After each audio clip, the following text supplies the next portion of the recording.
ایک گاؤں میں 3 بھائی علی، عمیر اور سائم رہتے تھے۔ تینوں بہت ذہین اور نیک بچے تھے۔ ان کے والدین نے انہیں سکھایا تھا کہ استاد کا احترام کرنا ایمان کا حصہ ہے۔ ایک دن گاؤں میں ایک نئے استاد صاحب آئے۔ وہ بہت علم والے اور نرم دل انسان تھے۔ انہوں نے مدرسے میں بچوں کو قرآن اور اخلاقیات کی تعلیم دینا شروع کی۔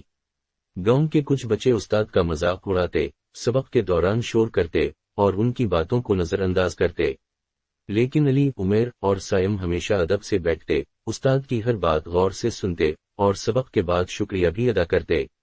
ایک دن استاد صاحب نے کہا، جو بچے علم اور استاد کی عزت کرتے ہیں، اللہ ان کے دلوں کو نور سے بھر دیتا ہے۔ چند مہینے بعد گاؤں میں ایک بڑا امتحان ہوا۔ نتیجے کے دن سب حیران رہ گئے۔ پورے گاؤں میں صرف 3 بچوں کے نمبر سب سے زیادہ تھے، علی، عمیر اور سائم۔ استاد صاحب نے مسکرا کر کہا، یہ کامیابی صرف پڑھائی کی نہیں بلکہ ادب اور احترام کی وجہ سے ملا ہے۔ سبق: جو استاد کا ادب کرتا ہے وہ علم اور عزت دونوں پاتا ہے۔ اللہ عزت دیتا ہے